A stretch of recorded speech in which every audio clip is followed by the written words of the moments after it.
নাটোরের সিংড়া উপজেলার বামিহাল এবং চৌগ্রামে ব্রিজের স্প্যান এবং স্ল্যাব ভেঙে পড়ায় প্রায় ৫ বছর ধরে দুর্ভোগে রয়েছে ৫০ গ্রামের মানুষ। বাধ্য হয়ে জীবনের ঝুঁকি নিয়ে এই সেতু দুটি ব্যবহার করছে মানুষ। বিকল্প না থাকায় বাধ্য হয়ে জীবনের ঝুঁকি নিয়েই ব্যবহার অযোগ্য এই ব্রিজগুলো পারাপার হচ্ছে মানুষ। কাছাকাছি সেতু দুটি নিয়ে টানোর থেকে বুলবুল আহমেদের প্রতিবেদন। গাড়ি ঘোড়া তো দূরের কথা, পথচারী হেঁটে পারাপার হলেও কাঁপে বড় চৌগ্রাম ব্রিজ। চৌগ্রামের সাথে জামতলী, রনবাঘা, কুড়িপাকুড়িয়া সহ প্রায় ৩০ গ্রামের মানুষের চলাচলের একমাত্র উপায় এই সড়ক। বিকল্প সড়ক ব্যবহার করলে প্রায় ৩০ কিলোমিটার ঘুরতে হয়। তাই নিরুপায় হয়ে এলাকার মানুষ জীবনের ঝুঁকি নিয়ে চলাচল করে ঝুঁকিপূর্ণ এই ব্রিজ দিয়ে।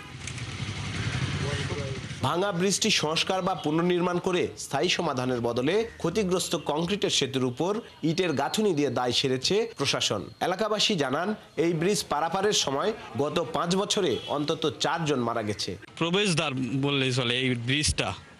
এখানে লক্ষাধিক লোকের যাতায়াত। এখন দেখেন ব্রিজটা প্রায় ১-১.৫ বছর ধরে এই ভাঙা অবস্থা পড়ে আছে। বেহাল অবস্থা, নিচে তাকালে কোনো মানুষের উপরে যাতায়াত করা সম্ভব না। এই ব্রিজের যে কন্ডিশন, এতে মনে করেন যে যাতায়াতের একবার অনুপযোগী হয়ে গেছে।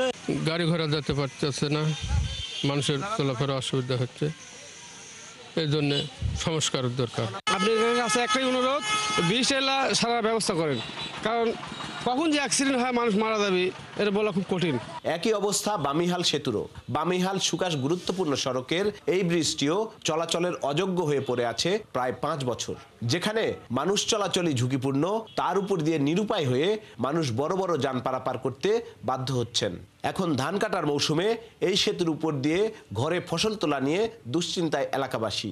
ধান যায় হাটে, মেলা কয়েক গ্রামের মানুষজন যায় আসা করে, ধান টান বেচার অসুবিধা হয়। আমাদের কত এই চোরার থেকে ধান যায়, আর তারপরে লোকজন যায়। আবার এখনো দেখেন যে মানুষ হাঁটে গেলে লড়িচ্ছে। গ্রামবাসীর পক্ষ থেকে বলেছি যে এই ব্রিজটা যেন আমাদের দ্রুত কার্যকর হয়। এ নিয়ে স্থানীয় সরকার প্রকৌশল অধিদপ্তরের কর্মকর্তারা বলছেন, ক্ষতিগ্রস্ত এসব ব্রিজ সংস্কার বা পুনর্নির্মাণের জন্য তারা বরাদ্দ চেয়েছেন। ইমার্জেন্সি মেইনটেনেন্স করার জন্য আমরা এস্টিমেট করেছি, ওইটা আমরা দ্রুতই আমরা পাঠিয়ে দেব এবং ওইটা অ্যাপ্রুভ হলে আমরা এটা টেন্ডারে যাব। এলাকার লোকজন মনে করেন, বেহাল এই ব্রিজগুলোর জন্য দায়ী প্রশাসনের উদাসীনতা। বুলবুল আহমেদ, ৭১, নাটোর।